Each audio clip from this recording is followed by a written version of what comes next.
Welcome to Accessible Art History, the podcast, the best place for art history lovers or anyone that is curious. My name is Annalisa, and I'm here to share an incredible work with you. Just a quick reminder before we get started.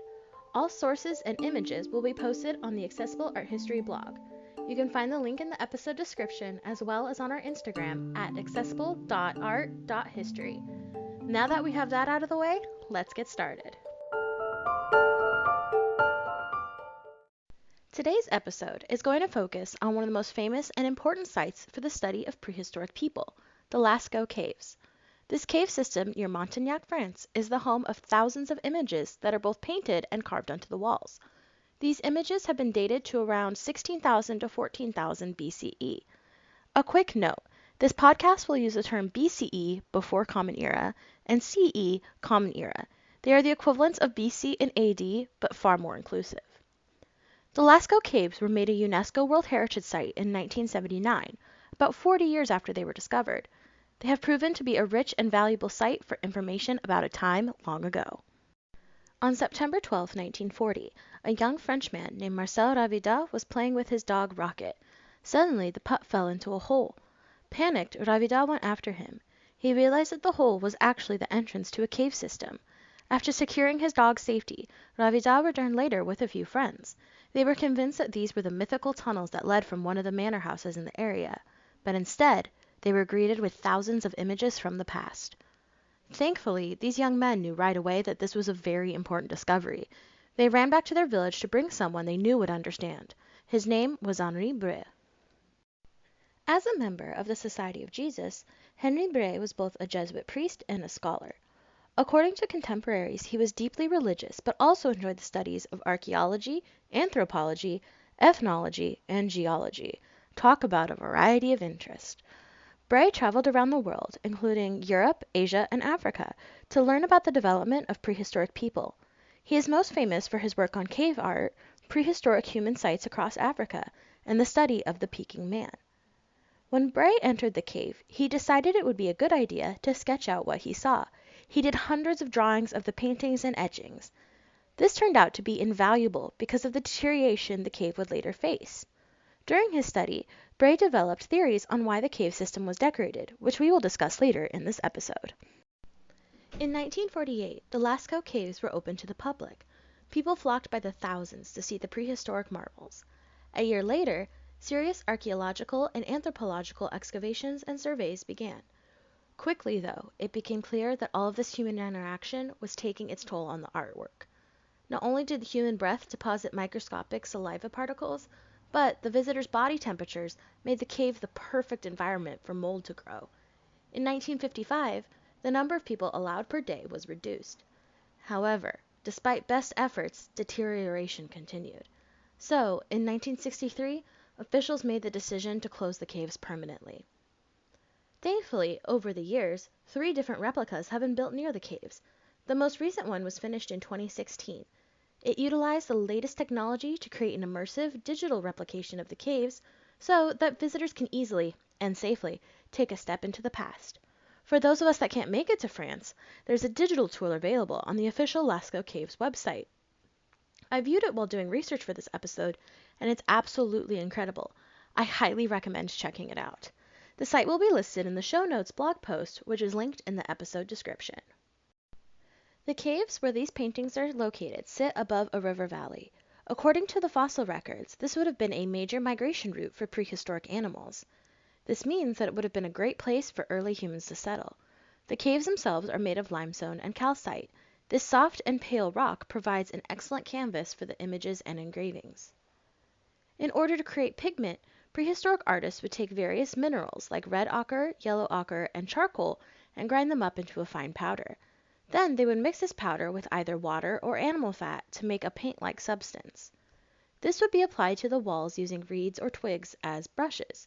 In places where they couldn't reach or wanted to form outlines with their hands, prehistoric people would blow the paint through either hollow reeds or bone tubes.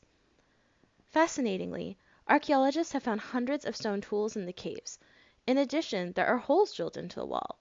It is theorized that scaffolding was built into the wall so that the highest parts of the cave could also be decorated. This is evidence that the desire to create has always been present in humanity. Next, we're going to discuss some of the famous paintings in the cave, but first, a quick break. Hey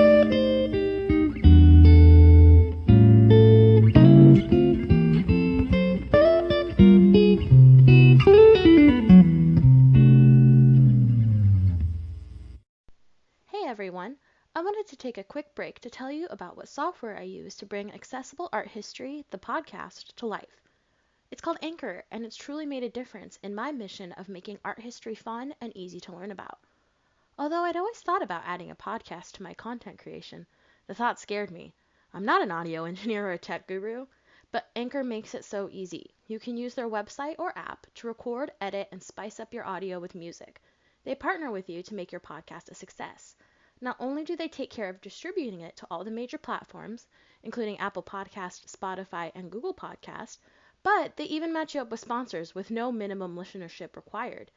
It makes creating a podcast easier than I honestly thought possible.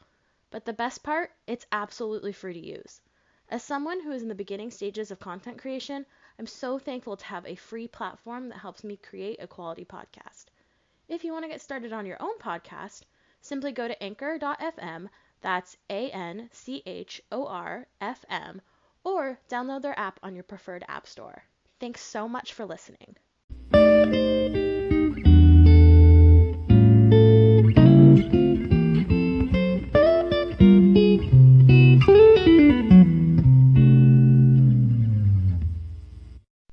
Alright, now that we're back, it's time to discuss some of the beautiful images held within this cave. Although we are only going to talk about 3 works, there are actually about 6,000 images on the cave walls. About 900 of these paintings feature animals. Amazingly, about 2/3 of these animals are identifiable from the fossil record. The first work that we're going to examine is perhaps one of the most famous prehistoric images. It is called the Hall of the Bulls. It is situated in a long hallway that opens up into a large chamber. The area is about 66 feet long and 16 feet wide, which allows for about 50 people to fit comfortably in the space. The walls are covered in images of bulls, equines, cows, and even a bear. This is the only bear that appears in the entire cave system. They are in a variety of sizes. The largest is the great bull that measures at 17 feet long. Some of these animals overlap each other, which might indicate that they were painted at different times. The reason that this work is so famous is because of the amount of information we have been able to gather from it. There are so many figures that archaeologists and anthropologists can draw conclusions about prehistoric art techniques. The first is the use of twisted perspective. This can most clearly be seen in the painting of the great bull. Although his face is in profile, side view, the viewers can see both of his horns. This seems to indicate that this wasn't necessarily a portrait of a bull, but more of a description, the elements of what makes a bull a bull. Another element of the Hall of the Bulls is a sense of movement. The animals are painted in a line, as if they are marching in procession. This could just be the best way the artists were able to show the variety of species. However, there could be another reason. Remember earlier when we discussed how the caves sat above migration zones? Perhaps they were painting what they saw. Another famous painting from the Lascaux Caves is the Dun horse.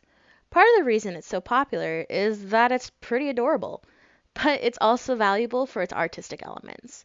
Dun refers to the horse's coloring. It is a soft tan. But it's important to note that this animal isn't strictly a horse. The modern horse did not evolve until later, but it's likely that this animal is a part of the equine family and an ancestor. This painting is important because it shows another type of prehistoric perspective. Again, the horse is shown in profile, but we can see all 4 of its legs. This would have not been possible in a traditional profile view. However, the artist wanted the viewer to get a sense of motion in this work. With all 4 legs in view, the horse appears to be running. Our last work is also one of the most mysterious. It features a large bison. His head bears down and his black hair is standing on end. He looks as if he's about to charge. However, if the viewer looks down, they will see the bison's entrails spilling out of his body. To the left of the dying bison is a strange man. He is falling backwards as if the bison had attacked him. But that's not the most noticeable detail. This man has a bird head. We know he's a man because of his erect penis. There are some arrows in the bottom of this painting, showing the viewer that the man was likely the one that injured the bison. It is a graphic hunting scene of a slow death and the struggle to survive. Now that we've examined some of the most famous works in the caves, let's discuss what they could mean. Remember, there are no written records dating from this period in history. In fact, it would be about 13,000 years before writing would even be invented. So, archaeologists and anthropologists have to make their best educated guesses using material evidence. It is also important to note that there was no concept of art for art's sake at this time. The creation of art required the burning of precious calories, so everything had to have a purpose. The first theory for these paintings is also the most popular. It was put forth by Henry Bray. He believed that these paintings constituted some form of hunting magic. By painting images of the animals on the wall, perhaps the prehistoric artists were trying to conjure up those animals in real life. They were a major source of food for these people, so it's likely they would have tried to do anything to ensure a steady supply. Another theory that has been put forth is the concept of narrative storytelling. Just because writing wasn't invented yet, that doesn't mean that these artists didn't want to tell their stories. As mentioned throughout this podcast, the caves were situated above a migration route. Perhaps these people wanted to capture what they saw, so when others traveled to the same area, they could see what awaited them. The last theory is a combination of the two previous ones, that these images served as a part of a religious ceremony. There is no way to be sure of the exact details, but it's highly likely that these people practiced a pagan, nature-based religion. The location of these caves was out of the way, and the paintings don't start until fairly far into the system. This seems to indicate that it was a private and sacred site, perfect for religious ceremony. Although we may never be able to fully understand the cave paintings of Lascaux, they provide an invaluable source of information on prehistoric life. Thanks to the hard work of archaeologists, anthropologists, and digital designers, this priceless treasure is preserved for all to enjoy, 18,000 years after its creation. Speaking of priceless treasures, next week we are traveling to the ancient Near East to learn about the stele of Hammurabi.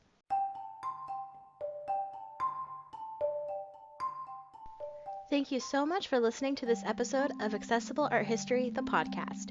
Make sure you follow us on Instagram at accessible.art.history for updates and keep an eye out for our next episode. They drop every Monday on your favorite podcast platform.